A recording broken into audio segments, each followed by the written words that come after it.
Right then, so where some landed and others crashed, the main thing is that we are now back on Earth, with the show taking more of a capture the flag style of theme, with the Dark Matter Empire on the hunt for Monster Reborn, while Earth tries to hide it. Hello everyone and welcome to Dueling with Downton, and today we're talking all things episode 118 of the Yugioh Go Rush anime series. A decent enough episode that reveals more about the location of Monster Reborn. And it sets up a rivalry between Yugioh and Asaka, which was quite nice. So the big reveal from this episode was the fact that Monster Reborn was with the crew all along. Now this is ironically funny, but at the same time kinda silly. Nevertheless though, it really does play to the keep your card close to your chest style of phrase. But in all seriousness, this could have been linked to the ability that Danamu obtained in being able to multiply. Maybe. Or, what happens when Danamu multiplies? Does the card fragment into each Danamu?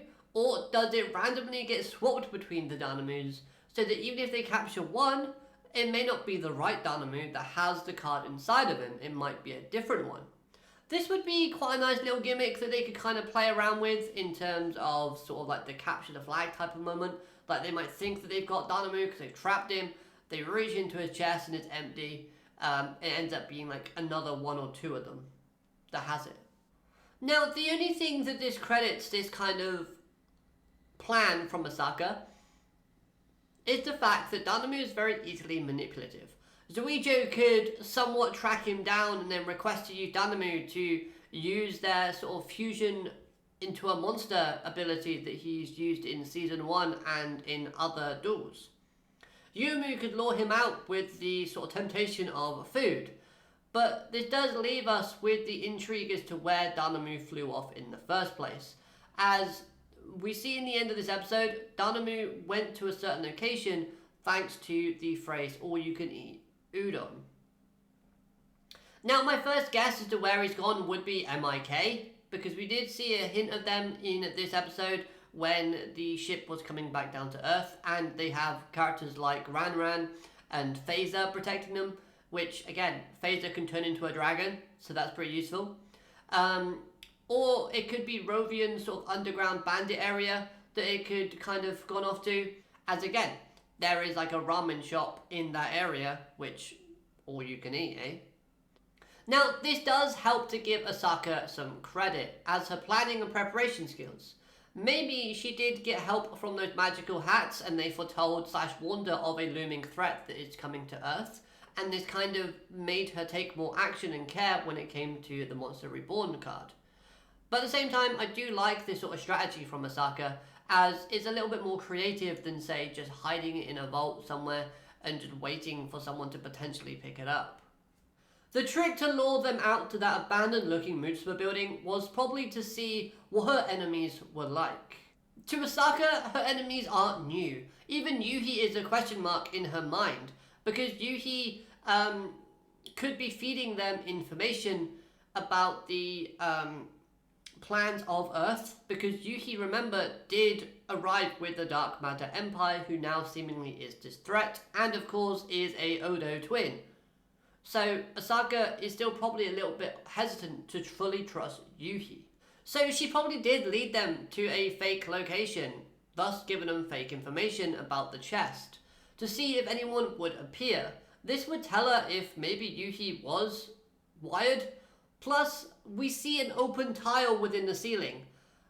When saying secret information that you don't want your enemy to find out, you would surely, knowing as well that they can travel through shadows, make it so that there's no opportunity or opening for someone to eavesdrop on you.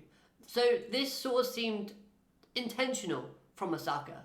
Now, looking at the other side of things, Yugioh using Yuhi as a way to inadvertently keep watch / tabs on her opponents is a villainous move that kind of links to her words at the end of episode 116, where she said, "You really are an idiot, but that is why I can't ask anyone else, Yuhi.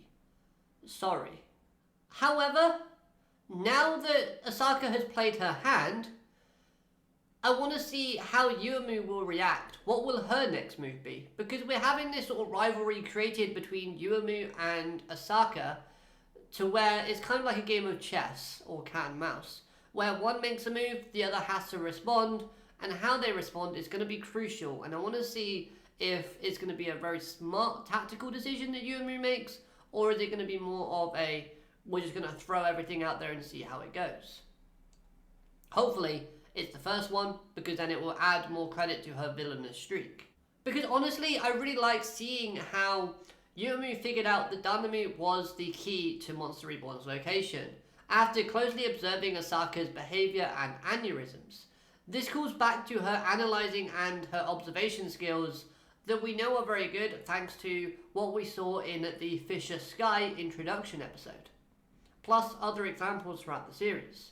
Now, I don't know about anybody else, but seeing the side characters again when the Dark Empire arrived on Earth was really nice. Plus, it gives us our first look at Gohar Yuna since the ending of Season 2.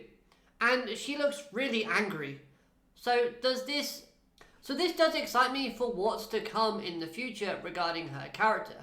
Could this mood change linked to the restrictive and ruthless side and rise of Gohar? Or could this further hint at the future that you could return to being a completely different one?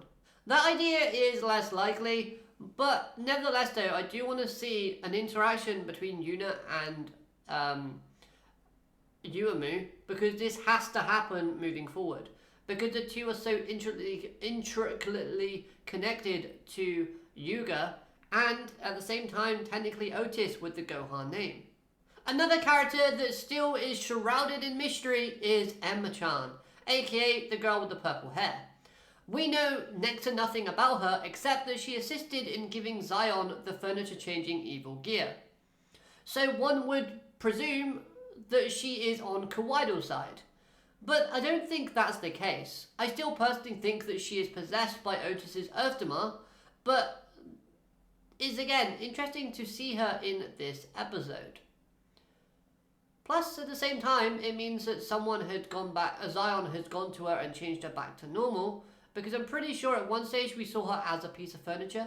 The duel itself was decent enough. Seeing Sayaba's dueling again was kind of cool. Him trying to imitate Yugioh and acting calm and yet overconfident, and using similar speech patterns was alright.